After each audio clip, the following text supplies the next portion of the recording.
en nosotros. Que esa gracia, Señor, no solamente nos haga profundizar en la comprensión de tu palabra, sino que también podamos, mi Dios, ponerla por obra. Ayúdanos, Espíritu Santo, para poder entender y aplicar este consejo cada día en nuestras vidas. Te lo pido, mi Dios, en el nombre de Cristo Jesús, y te doy gracias, Padre, Hijo y Espíritu Santo. Amén y amén. Cuando nos adentramos en el Evangelio de Juan, que sí, ya lo hemos visto, de hecho, desde el verso número 15, sí, hasta el versículo número 19 y 20 también, dice en el versículo 21, ahora Jesús, recordando que está manifestándole a sus discípulos que no los habría de dejar huérfanos, sino que el Espíritu Santo vendría a morar con ellos. Seguidamente también hemos podido considerar desde la enseñanza pasada del domingo anterior que cuando uno guarda esa palabra y obedece ese mandamiento, son, diríamos, los requisitos esenciales para que de la misma forma nuestro Salvador nos lo retribuya enviando, sí, el Espíritu Santo a nuestras vidas. Recordando lo que decía el verso 15, si me amáis, guardad mis mandamientos, y seguidamente él rogaría a su Padre para enviarnos justamente a ese otro Consolador.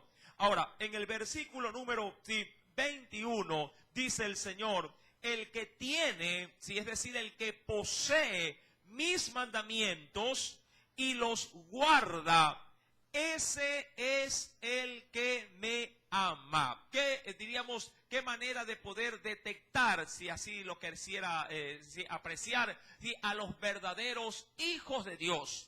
La manera de detectar a un hijo de Dios no es tanto por lo que lo dice, en este caso arguyendo de que solamente lo confiesa con su boca diciendo yo soy un hijo de Dios. O sea, eso a la verdad podría llegar a salir sobrando. La manera más, diríamos, bíblica y propicia para poder identificar a un hijo de Dios es lo que dice justamente Jesús en el verso 21. El que tiene mis mandamientos y los guarda, ese es el que me ama.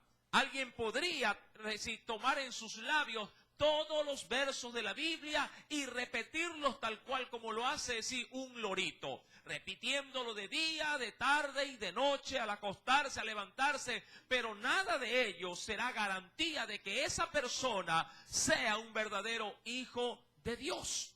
La Biblia es clara en ese sentido. No solamente hay que retener el mandamiento, sino como lo dice la Escritura, verso 21, el que tiene mis mandamientos y los guarda, es decir, que los adesora, poniéndolo por obra. Para complementar, y recordando, un texto que ya se lo citó la semana anterior, acompáñeme por favor a la primera carta del apóstol Juan, primera epístola, del apóstol Juan. Vayamos nuevamente, por favor.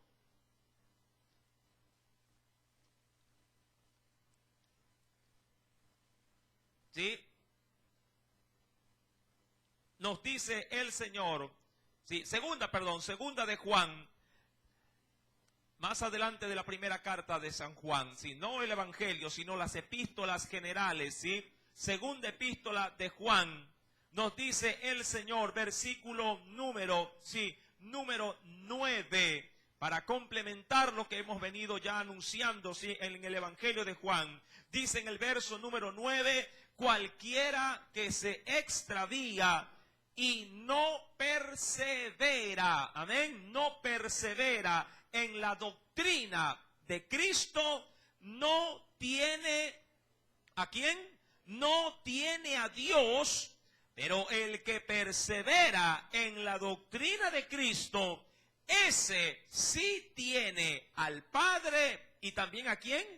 Y también al Hijo. El perseverar en la doctrina no necesariamente es, mi amado hermano, acumular conocimiento tras conocimiento, sino más bien, luego de que el conocimiento ha sido adquirido, llevarlo a la práctica.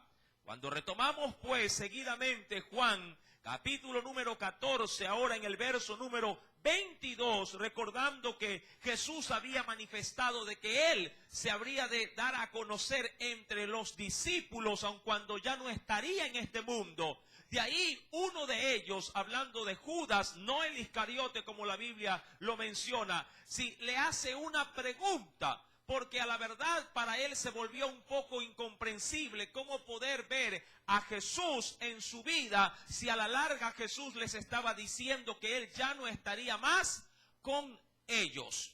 Cuando vamos al verso número 22, dice la Escritura, le dijo Judas, ¿sí? Señor, ¿cómo es que te manifestarás a nosotros? Y dice ahí, y no al mundo. Es decir, ¿cómo es posible que lo hagas con un grupo y no con todos? Entendiendo que Jesús les había anunciado en versos anteriores. Si me acompaña por favor de la misma manera en el versículo número 17 para recordar la enseñanza del domingo anterior. Jesús les había dicho que Él habría de enviar al Espíritu Santo, pero al mismo tiempo les había dado a conocer diciendo, el cual el mundo no puede recibir. Y seguidamente dice, porque no le ve ni le conoce, pero vosotros le conocéis. Sí, ante esa duda, Judas le pregunta, Señor, ¿y cómo es que te vas a manifestar, sí, a nosotros, a tus discípulos, a tus seguidores? Frente a este interrogante, Jesús responde, versículo número 23. Respondiendo Jesús, respondió Jesús y le dijo, el que me ama, amén, el que me ama, mi palabra guardará. Y es la primera parte en la que usted y yo debemos de adentrarnos en esta noche, ya como estudio de esta palabra.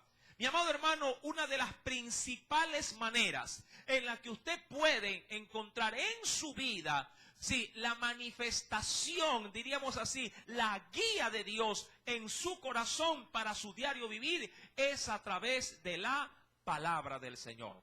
Mucha gente camina desorientada, aún si diríamos personas que profesan el cristianismo, caminan desorientadas en esta vida porque no saben, mi amado hermano, qué rumbo tomar por falta de consejo. Están esperanzados de que alguien les dé una palabra para poder tomar decisiones. Mi amado hermano, la base fundamental para tener una guía, una brújula en este mundo y no extraviarnos es la palabra de nuestro Salvador, la palabra de nuestro Dios. Y para ello usted tiene que amar esta palabra, tiene que hacerla parte de su propia vida. Yo así, mi amado hermano, como usted, sí, en algún determinado momento de nuestras vidas, como cristiano le estoy hablando, sí, si bien es cierto, se me decía que la palabra era algo vital para mí, la palabra, la verdad, en un tiempo de mi vida no fue tan esencial, no la vi tan necesaria. Pensaba que sí, es verdad, hay que leer la Biblia y hay que de vez en cuando hojearla, pero no había sí una verdadera devoción por ella, una entrega por ella, hasta el punto de que uno a veces pierde la noción del tiempo cuando se mete a estudiar o se mete, diríamos así, a analizar las Escrituras. Solamente cuando si alguien saborea o experimenta esto, podría encontrarle el deseo, el gusto, porque sabe que es Dios mismo orientando, capacitando y dándome las directrices de cómo puedo llegar a manejarme en este mundo. De hecho, uno de los mayores, diríamos así, pesares que tiene un creyente, si ahora cuando ya Cristo ha venido en plenitud a nuestro corazón, es recapacitar y reflexionar y llegar a decir, si esta palabra hubiese estado en mi vida o en los míos, sí, desde años todavía mucho más, diríamos, prematuros o de juventud, muchos errores yo no hubiera cometido, ¿verdad? Solamente el que ahora tiene a su alcance la guía del Espíritu Santo por medio de la palabra puede llegar a entender lo que le estoy diciendo. Una persona que hace de la palabra un estilo de vida, mi amado hermano, caminará seguro en esta tierra. Bien, Jesús pues le dice a Judas, aclarándole en primera instancia que para poder reconocer que Cristo camina entre nosotros, la palabra debe de ser algo que abracemos con mucho, diríamos, ahínco. Dice el Señor, versículo 23, el que me ama, mi palabra guardará. Y cosa, diríamos, de no creer. Y dice, y mi Padre, ¿qué hará, mi amado hermano? Y mi Padre le amará. Ahora, ¿cuándo el Padre manifiesta su amor, diríamos, para con sus hijos? Es verdad que Dios ama toda la creación. Tanto así que en Juan 3:16, usted que conoce al igual que yo el texto bíblico, dice, porque de tal manera amó Dios al mundo. Pero ese amor es un amor, diríamos, generalizado para toda la creación, o para todos los hombres que habitan en este mundo. Pero el amor de padre para con un hijo solamente se lo manifiesta cuando su hijo le obedece. Veamos un ejemplo de ello en la propia vida de nuestro Salvador Jesucristo. Venga conmigo, por favor, y vayamos en breve a uno de los evangelios. Nos dice el Señor,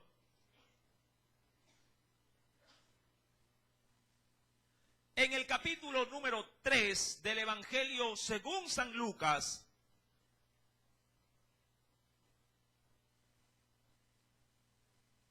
Evangelio de Lucas, capítulo número 3.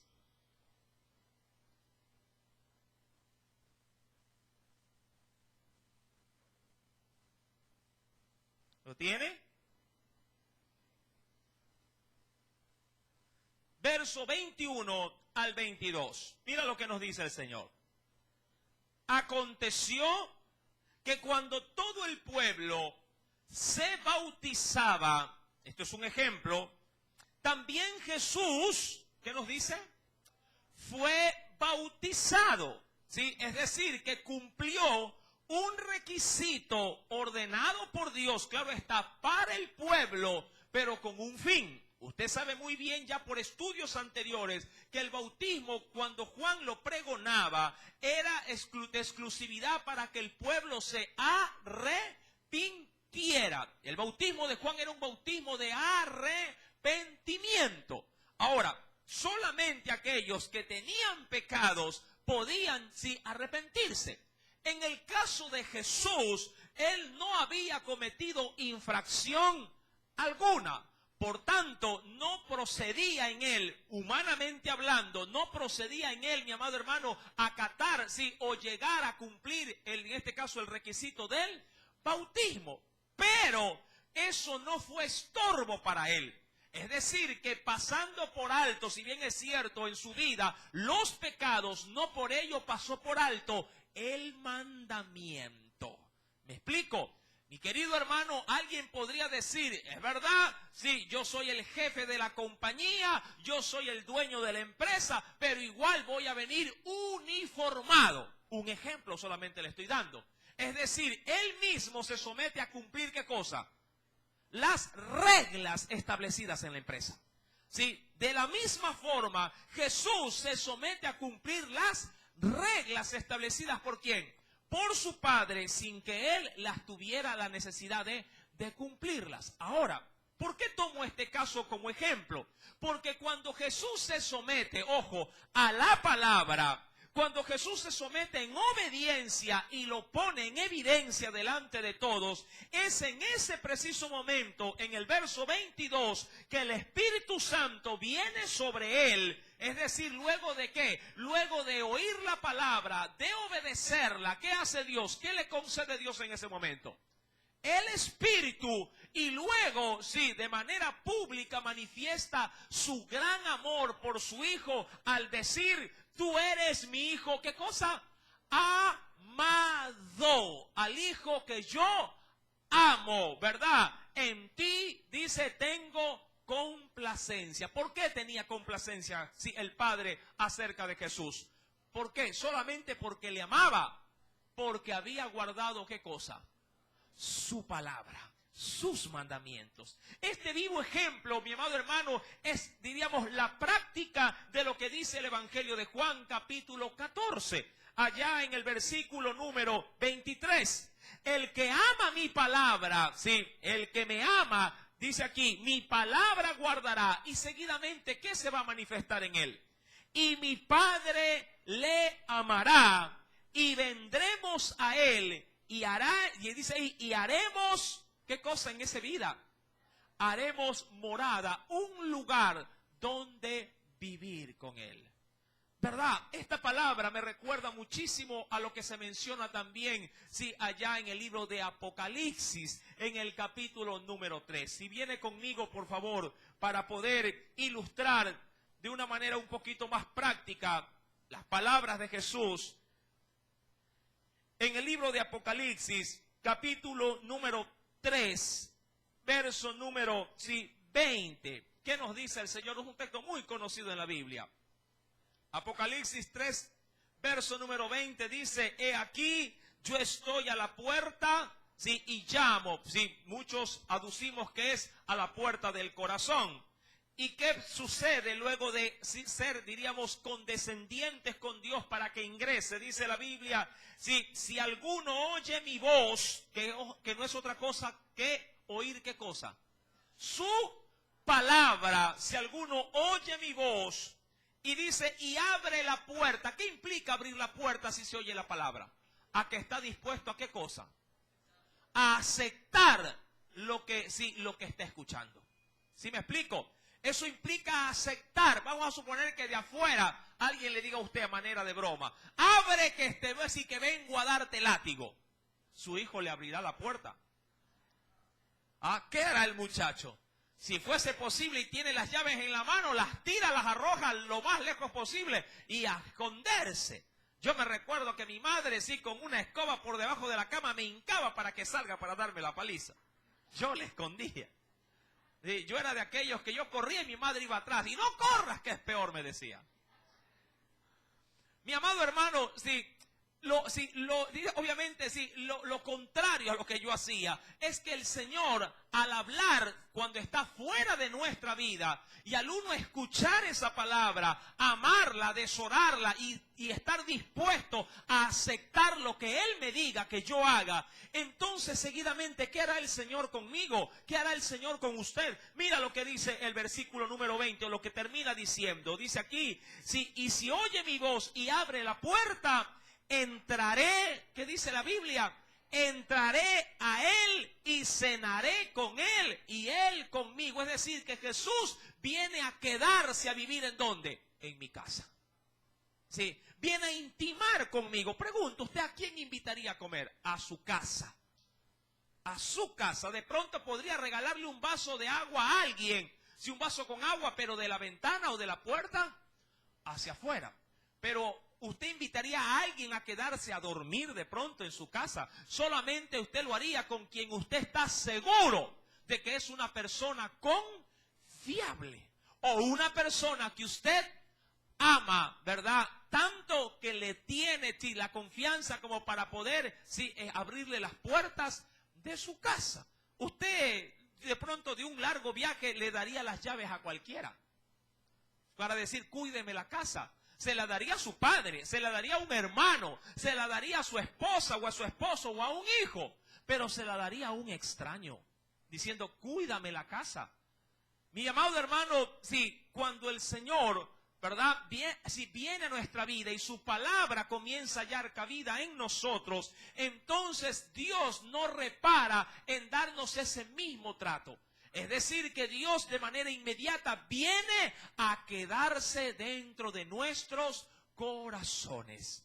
Es por ello que cuando retomamos, por favor, si vuelve conmigo al texto del Evangelio de Juan, capítulo número 14, dice en el verso número 21, dice el Señor, el que tiene mis mandamientos y los guarda, ese es el que me ama, y el que me ama será también, ¿qué cosa? Amado por mi Padre. Es decir, va a encontrar reciprocidad en el accionar. Y yo también, dijo Jesús, y yo le amaré ¿Y qué haré? ¿Qué hará Jesús? Y me manifestaré, dice el verso número 21, también a Él. Ahora, siguiendo por favor con la respuesta de Jesús en el verso 23, dice, el que me ama, mi palabra guardará, y mi Padre le amará, y vendremos a Él, y haremos morada con Él. Un lugar donde vivir. Verso 24, veamos el lado opuesto. ¿Por qué el mundo no podía, en este caso, ser quien pudiera conocer al Hijo? ¿Por qué el mundo no podía, de alguna manera, aceptar lo que el Señor estaba dispuesto a otorgar, que era de su Santo Espíritu? ¿Por qué? Porque el mundo, previamente ya se había enseñado el domingo anterior, el mundo así, a las cosas espirituales o al Señor, ni lo ve ni le conoce. ¿Por qué? Porque no ama la palabra, sino que encuentra en ella un obstáculo, una piedra de tropiezo. Dice la Biblia en el versículo número 20, venga por favor al versículo número 24, el que no me ama, es decir, lo opuesto, no guarda mis palabras. Ahora, una pregunta clave. ¿A usted le es fácil guardar la palabra de Dios? Sea sincero en su respuesta al corazón. ¿A cuántos le resulta sencillo obedecer al Señor? Muchos dirán, sí, obviamente, amén para unas cosas de la palabra y dirán para otras, no. O estoy en la lucha de querer, guardar esta palabra.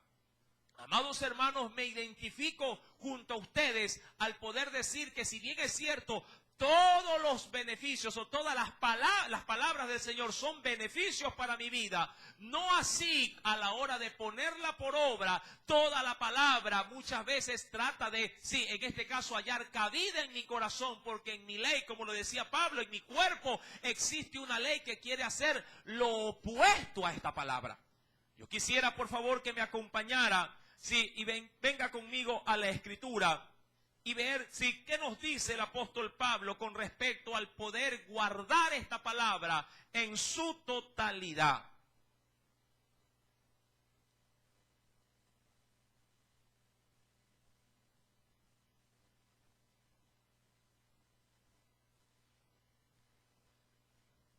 Nos dice el Señor, venga por favor conmigo, en el libro de los Romanos, capítulo número 7. Quisiera de manera previa poder tener este verso a la mano para poder adentrarnos en la enseñanza del verso que estamos analizando en Juan. Romanos capítulo número 7. ¿Ya lo tiene? Dice el Señor, versículo número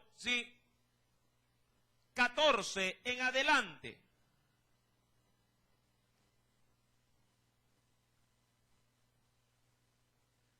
Porque sabemos, amén, ¿ya lo tiene? Romanos 7, verso 14. Porque sabemos que la ley, o la palabra, es espiritual, porque tiene esa procedencia. Mas yo, mira que está hablando el apóstol Pablo, mas yo, ¿qué soy? Soy carnal, vendido, dice ahí, ¿a qué cosa? Ahora, es evidente considerar este pasaje bíblico bajo la lucha que sostiene cada creyente cada día de su vida. Muchos hermanos a manera de consejo me dicen, hermano, estoy pasando por una situación difícil, cada día peleo, es una batalla y parece que ya me quedo sin fuerza. Y me dice, hermano, ¿usted qué opina? Y yo le digo, hermano, estoy igualito que usted. Si piensan que yo les voy a decir una fórmula mágica para que salgan del problema. No es así. Eso es una lucha de cada día. Unas más graves, otras más fáciles de vencer. Pero la vida espiritual de querer, mi amado hermano, amar la palabra y guardarla es una batalla de cada día. Ahora bien, Pablo reconocía que esa batalla también se daba en su propia vida. Y dice en el verso 15, porque lo que hago, hablando de cuando hace las cosas equivocadas o las cosas que de pronto a Dios no le agrada, porque lo que hago no lo entiendo.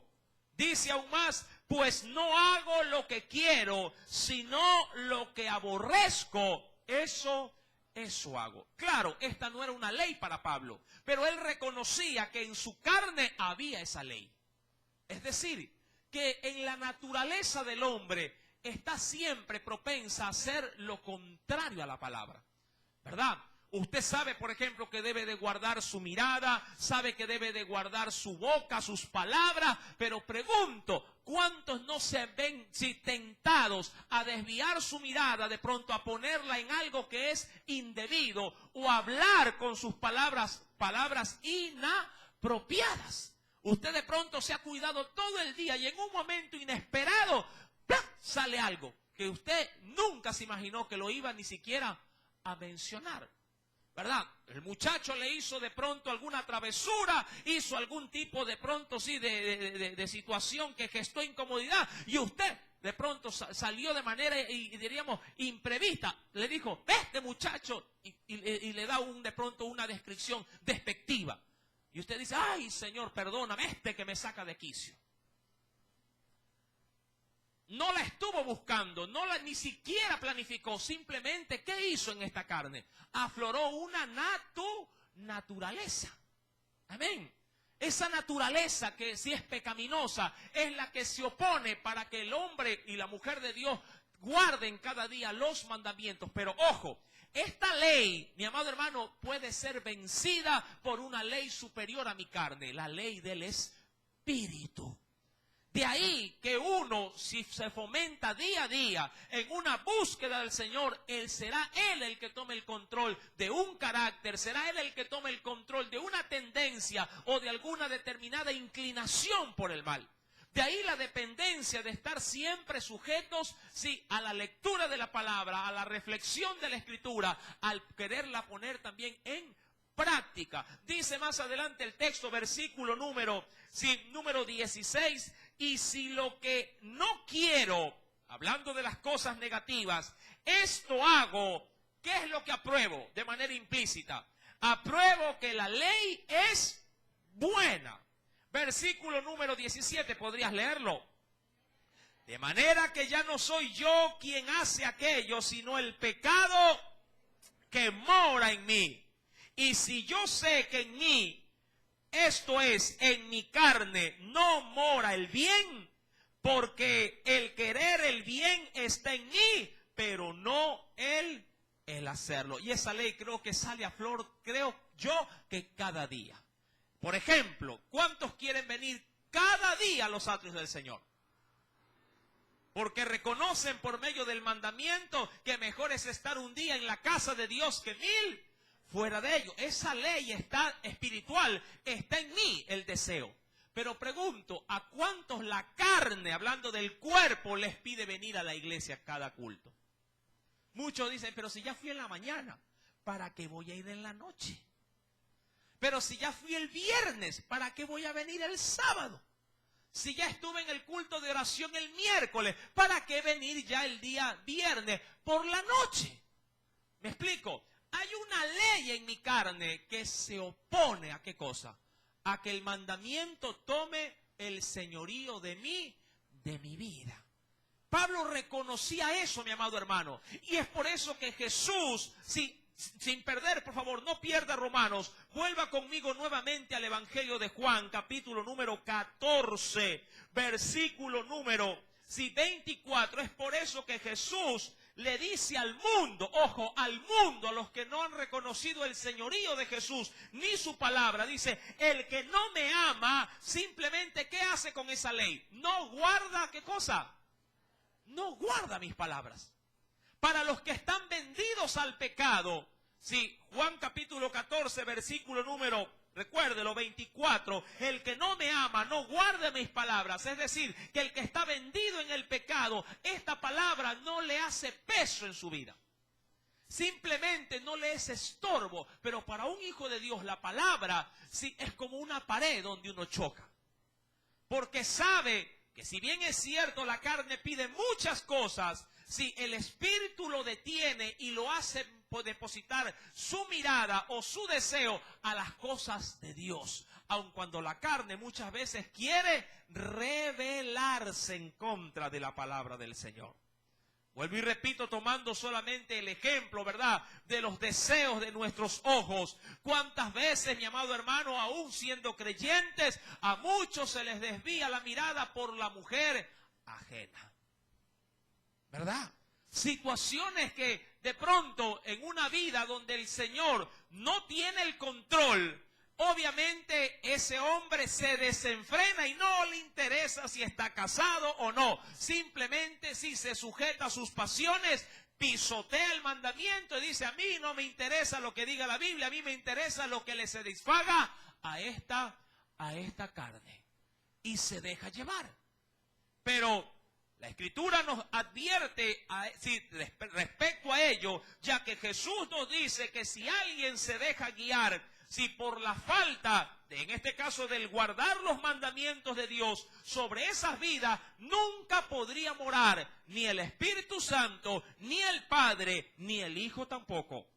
Y dice la Biblia, queriendo complementar lo dicho, volvamos por favor a Romanos capítulo número 7, que es un texto también de enseñanza. Versículo número 18 nos dice ahora: y yo sé que en mí, esto es, en mi carne, no mora el bien, porque el querer, dice aquí, porque el querer el bien está en mí, pero no el hacerlo. Verso 19, ¿podría leerlo?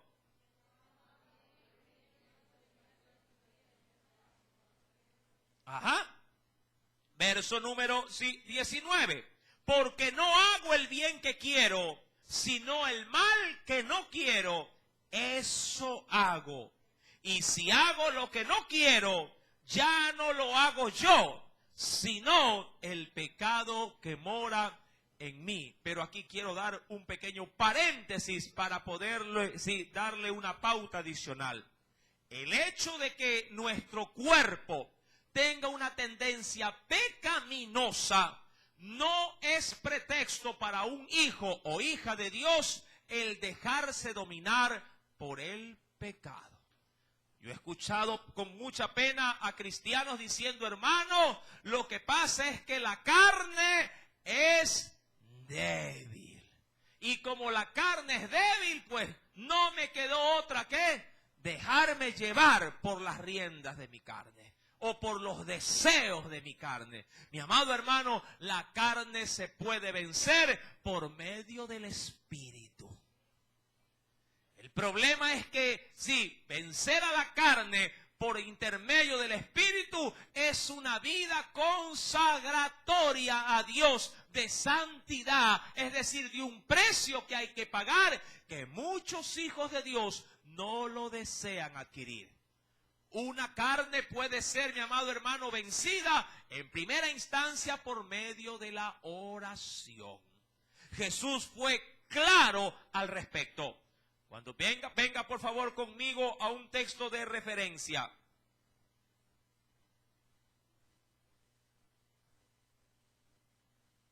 Vayamos a los evangelios, mi amado hermano,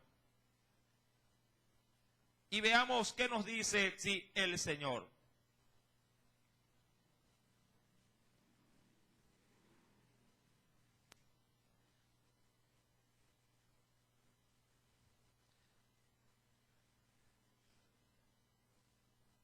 Venga conmigo al Evangelio según San Lucas.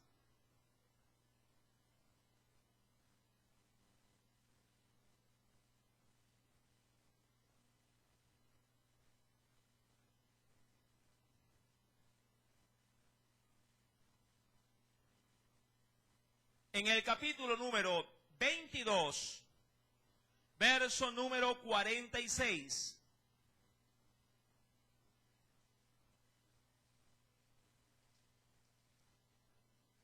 ¿Lo tiene? Lucas, capítulo número 22, verso número 46. Jesús en el huerto de Getsemaní, anunciándole a los suyos, les dijo: sí, luego de que los vio profundamente, ¿cómo los vio en ese momento de oración? Porque a eso fueron al huerto de los olivos, fueron a orar. El Señor no les dijo, vamos al huerto de los olivos para que vengan a dormir, como a veces pasa en el culto. Cuando uno va al culto, ¿a qué debe de venir? A cabecearse, a todo decirle amén, amén, para adelante están que se cabecean. No, uno viene a la iglesia ¿a qué? A aprender de la palabra del Señor, a adorarlo, sí, y a exaltar su nombre. ¿Qué les dijo a estos? Verso número 46. ¿Qué les dijo Jesús? ¿Por qué dormís? Y dice, levantaos y orad. ¿Para qué? Para que no entréis en ¿qué cosa? En tentación. La carne es fácil, diríamos así, de vencer cuando no es dominada por las cosas del Espíritu. Y la oración es una herramienta espiritual vital para no ceder a las provocaciones, sí, de esta carne. Mi querido hermano, recuerde lo que en Corintios capítulo 10, verso 13 también el Señor sí nos ha mencionado. Si gusta, apúntelo y lo puede leer en su casa, pero de manera, diríamos, a manera de síntesis y de resumen de ese verso, es que el Señor nos ha dicho de que no nos ha dado tentación que no pueda ser resistida. Todo lo que el Señor, sí, en este caso, permite que pase en nosotros, lo podemos resistir. Amén. Ese texto, de hecho lo leo, nos dice aquí, no os ha sobrevenido ninguna tentación que no sea humana, pero fiel es Dios que no os dejará ser tentados más de lo que podéis sí, resistir. Toda tentación a la carne puede ser vencida. Toda. No hay, mi amado hermano, sí, tentación que pueda vencer a un creyente. Sí, el problema es que cuando no estamos debidamente fortalecidos, la carne vence y el pecado se consuma. El mundo se deja vencer por el pecado y por eso Jesús, sí, por eso Dios no puede habitar en plenitud en una vida que está adueñada por la maldad. Cuando retomamos el Evangelio de Juan, capítulo número 14, continúa diciendo la palabra, versículo número 24. El que no me ama, no guarda mis palabras. Y la palabra que habéis oído, ¿qué dice el Señor? Como para que tengamos seguridad en la enseñanza de Cristo, la palabra que yo les he dado, la que habían escuchado, no es mía, sino, ¿de quién es la palabra? Sino del Padre que me envió. Mi amado hermano, ¿de quién era la doctrina de Cristo? ¿De dónde nacía? ¿Dónde se gestaba esa palabra? Sí, en el corazón del Padre. Todo lo que Jesús oía en oración, en comunión con su Padre, sí, ahí cuando lo buscaba, el Señor se lo revelaba y Él a su vez lo daba a conocer ¿a quién? Al pueblo, a sus discípulos. Mi querido hermano, dice pues el Señor en el versículo número 25, os he dicho, ¿sí?, estas cosas estando con vosotros. Es decir, para que seáis testigos de que mi palabra no solamente si viene a través de mí, sino a través de nuestro Padre Celestial. Verso 26, ¿podrías leerlo?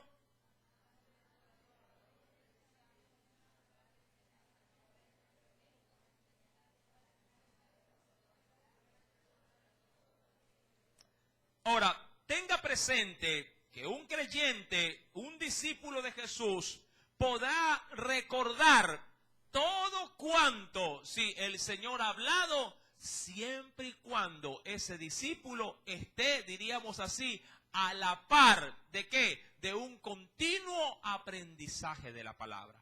El Señor no recuerda absolutamente a nadie nada cuando alguien no ha podido dedicarle tiempo al escudriñar su palabra. Muchos muchachos suelen, sí, a veces cuando se encuentran, diríamos, apretados en función, sí, de un examen, se encuentran en angustia, orando desesperadamente, le dicen al Señor en oración, Señor, haz que me recuerde toda la materia, todo el inglés, todos los estudios sociales, todas las ciencias naturales, pero en función de esa supuesta fe de oración, no estudian y piensan que Dios va a solapar el pecado y en el examen les va a dictar todas las respuestas. Mi querido hermano, Dios ayudará a recordar todo lo que usted ha estudiado. Usted estudia ciencias naturales y si bien es cierto su mente es frágil y no recordará en ese momento porque lo ha estudiado, Dios al ver que usted se ha esforzado dará, de manera diríamos así también secundaria, le dará la asistencia para que eso que usted estudió, el Señor se lo traiga a su memoria y lo pueda responder. ¿Me explico? Dios no solapa, sí, en este caso, ningún tipo, sí, de vagancia. El Señor ha dicho en su palabra en el verso número 26 que ha de ser el Espíritu Santo quien nos habrá de hacer recordar, ¿qué cosa? Todo lo que yo os he dicho. ¿Dónde está lo que el Señor nos ha dicho? Aquí, en su palabra. Léalo cada día. Guárdelo en su corazón. Si acabó de leer la Biblia, comience a leerla de nuevo. Si ya llegó hasta el Apocalipsis, vuelva otra vez al Génesis y nunca deje de estudiar esta palabra. Mi amado hermano, cada vez que usted se acerque a la Biblia, va a descubrir nuevos, diríamos así, nuevas formas de ver el texto, porque el Espíritu Santo le dará mayor claridad, le despejará mejormente la mente y usted asimilará cada día más la enseñanza. No importa cuántas veces lea el Génesis, siempre Dios le hablará de una manera muy diferente a la anterior. No importa si usted dice, va a predicar del amor, eso yo ya me lo sé. Mi amado hermano, así se predique 1000 veces. Juan 3:16, 1000 veces Dios le seguirá hablando al pueblo. Ese es el poder que tiene la palabra. Y el Espíritu Santo es, mi amado hermano, experto en trabajar con gente que le busca. Cuando vamos a la Escritura, mi querido hermano, podríamos considerar que hombres indoctos fueron utilizados poderosamente cuando el Espíritu vino sobre ellos. ¿Para qué? Para hacerles hablar como Jesús hablaba. Quiero por favor que me acompañe a manera de un ejemplo a ver lo que le sucedió a uno de los discípulos de Jesús. Para ello, venga conmigo por favor al libro de Hechos de los Apóstoles.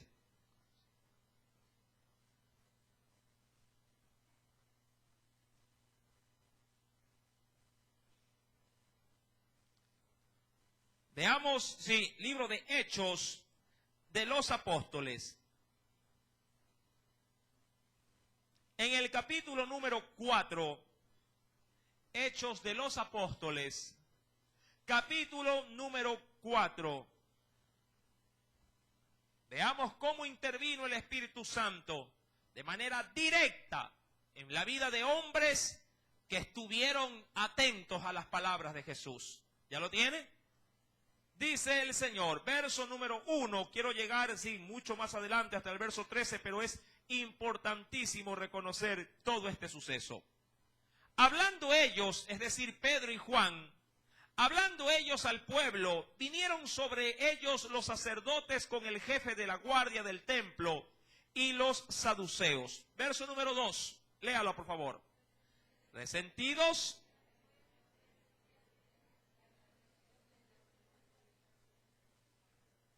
y les echaron mano y los pusieron en la cárcel hasta el día siguiente, porque era ya tarde. Ahora, antes de que siga leyendo, recuerde, ¿quiénes estuvieron ahí para acechar a los discípulos y meterlos en la cárcel? Dice la Biblia en el verso número 1, los guardias del templo, pero respaldados por ¿quiénes?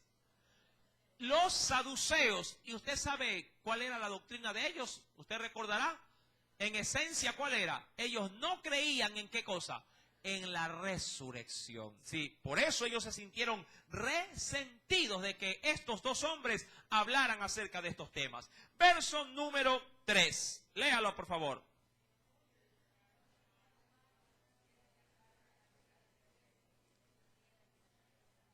Pero muchos de los que habían oído la palabra creyeron. Y el número de los varones era como 5000. Verso número 5.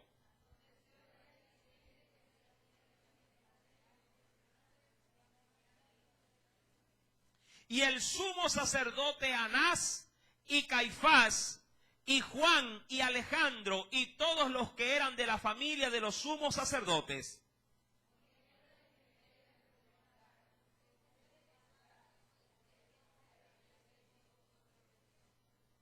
Entonces Pedro, y mire, subraya esta parte.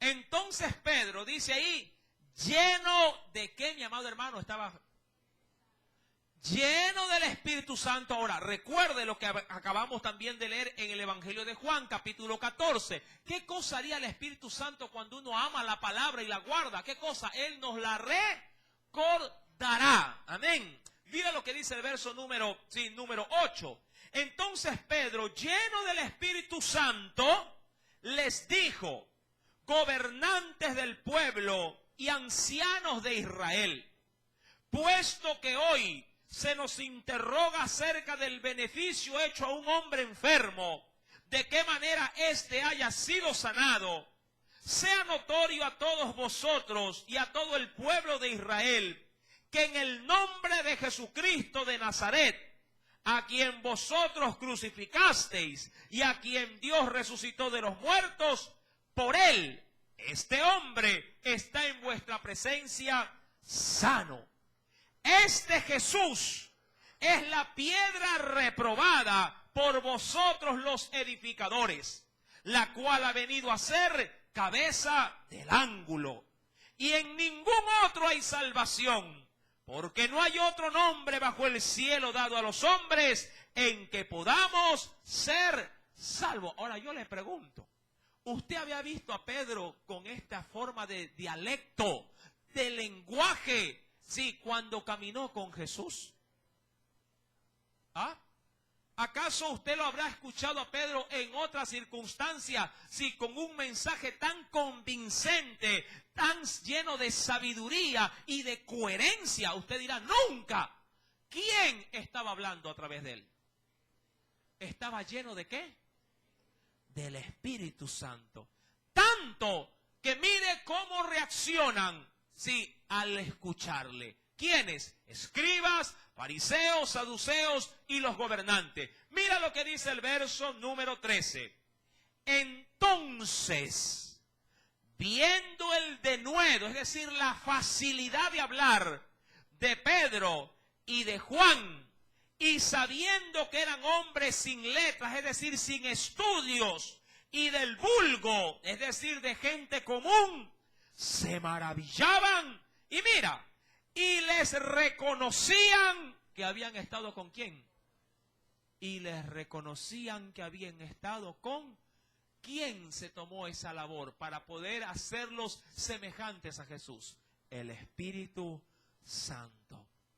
Él debe ser vital en tu vida. Él debe de ser tu interés en tu vida. Tú no puedes, mi amado hermano, dejar que el Espíritu Santo pase por tu vida por alto. Él tiene que vivir contigo, tiene que morar contigo, tiene que formar parte de tu vida cristiana. Si el Espíritu Santo no está contigo, serás un creyente, mi amado hermano, con una luz totalmente apagada. ¿Me explico?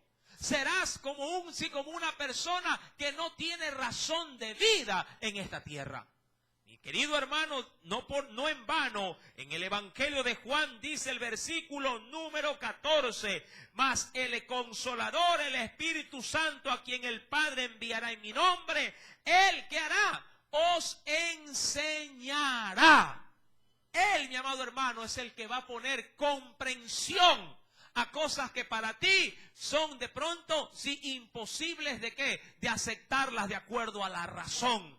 Él es el que te va a enseñar cómo tú vas a salir también de tantos problemas. Mi querido hermano, no siempre vas a tener al pastor para llamarlo o para buscarlo. No siempre vas a tener un hermano a la mano como para poder decirle, hermano, ¿qué hago? Tendrás un momento, un tiempo de pronto de poder compartir con alguien. Pero en la mayor parte de tu vida te encontrarás aparentemente solo, pero no estás solo. El Espíritu Santo está ahí. Tienes que buscarlo, doblar rodillas, y Él revelará a tu corazón y a tu mente qué es lo que tienes que hacer. Amén. Pero debes de buscarlo. Debes de llenarte de la Biblia. para que sea por medio de ella el consejo que llegue de parte de tu Dios. Es por eso que termina diciendo el verso 26, Él os enseñará todas las cosas y os recordará todo lo que yo os he dicho. Cuando vamos al verso número 27, luego de esta acción del Espíritu Santo en la vida de los discípulos, ¿qué dice Jesús a los suyos? La paz os dejo. Mi paz. Qué importante es tener la paz de ¿quién? De Cristo. Mi paz os doy. Yo no os la doy como el mundo la da. Ahora, la pregunta es, ¿qué paz es la que da el mundo? ¿Qué paz o qué alegría es la que el mundo puede llegar a otorgarte como para que tú te puedas sentir feliz o tranquilo o con gozo? Mi amado hermano, la paz del mundo nada tiene que ver con la paz de Dios. La alegría y la risa de este mundo nada tiene que ver con el gozo que puede Dios darle a una persona sin la necesidad de siquiera hacer una mueca de felicidad o de alegría. Quisiera en primera instancia que me acompañe por favor al Evangelio según San Mateo. Venga conmigo al primer Evangelio.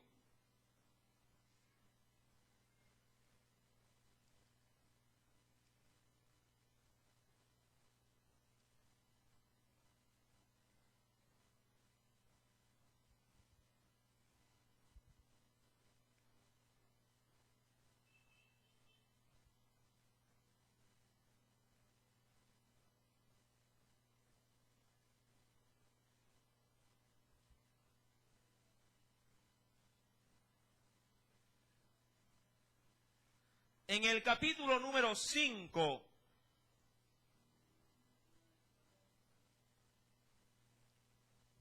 Evangelio según San Mateo, capítulo número 5, dice el Señor en el verso número 4.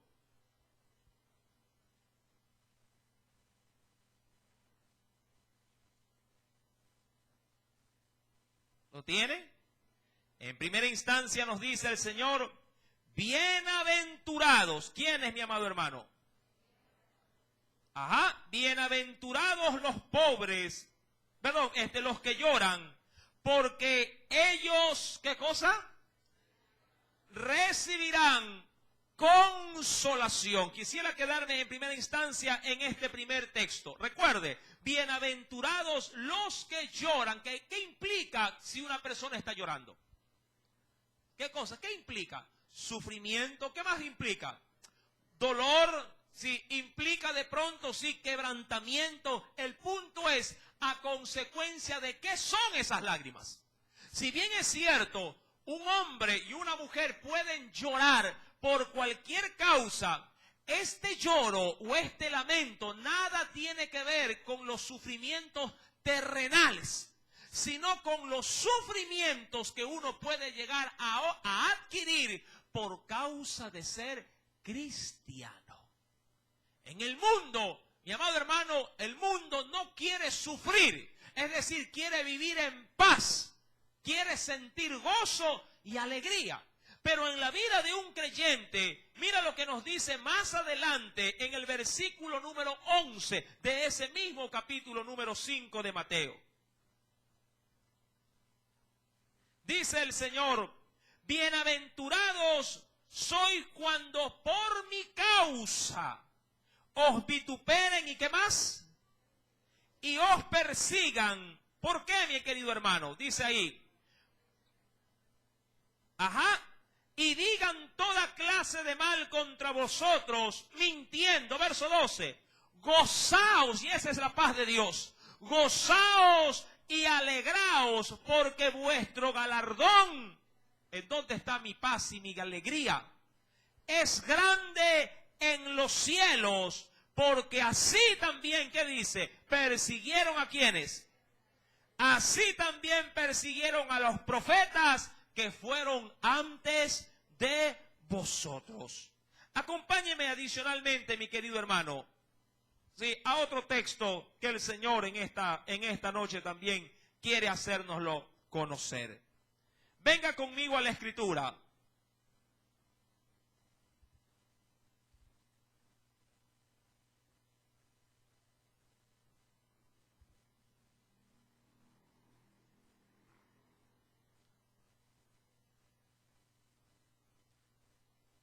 Nos dice el Señor: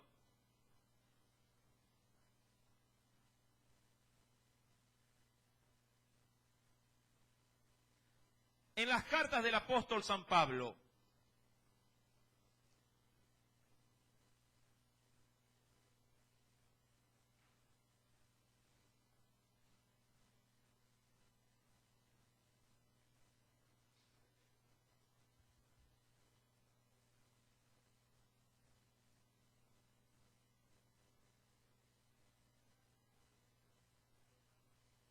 en el libro de los Romanos, sí, capítulo número 8, mira lo que nos dice, verso 18. Carta a los Romanos, capítulo número 8. ¿Lo tiene?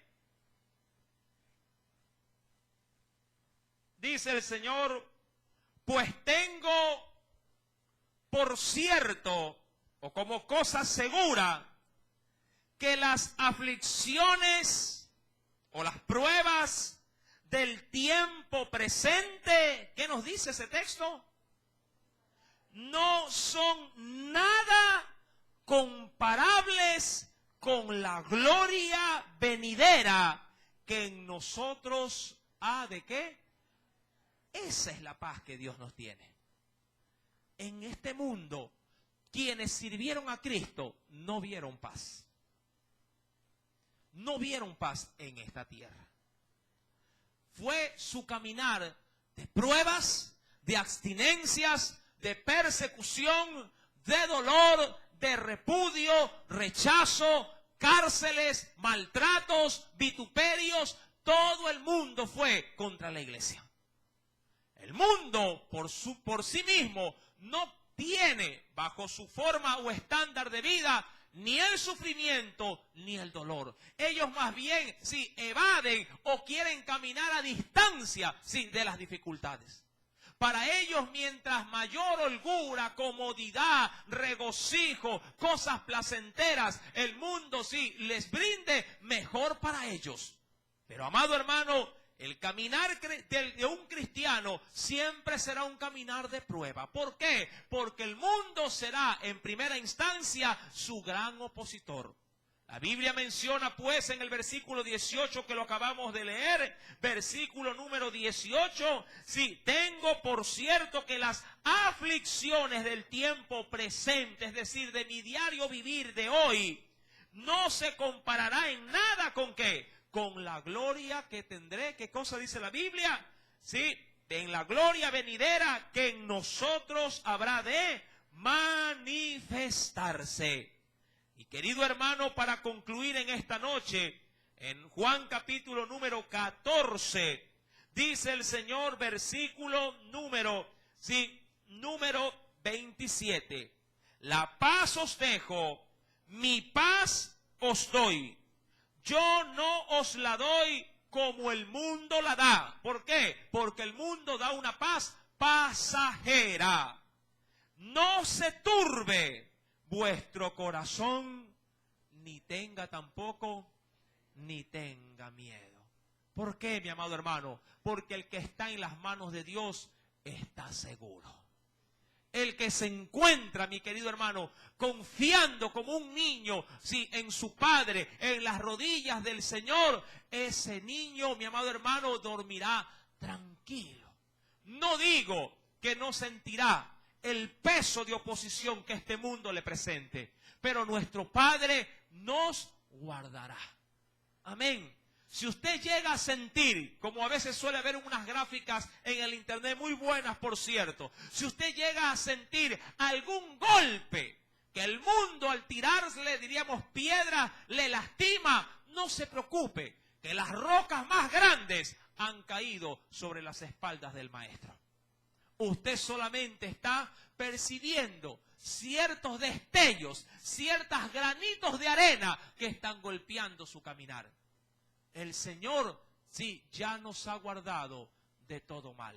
Él ha guardado primeramente nuestra alma y aún este cuerpo mortal lo guardará porque ha prometido, mi amado hermano, rehacerlo en la resurrección para estar íntegramente en cuerpo, alma y espíritu en el reino de los cielos. ¿Por qué? Porque Él me ha dado de su paz y su paz es eterna, su paz no se agota, su paz está dispuesta para todos aquellos que la desean obtener.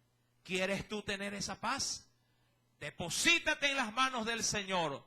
Ámalo, guarda su palabra, obedece a esa palabra y el Espíritu de Dios morará contigo. Es decir, sello de redención habrá sobre tu vida por medio de Jesús. A Él sea todo honor, toda gloria, todo poder, toda alabanza, porque Él es mi Salvador y Salvador de toda la iglesia. Oremos. Señor mi Dios, gracias nuevamente por esta oportunidad.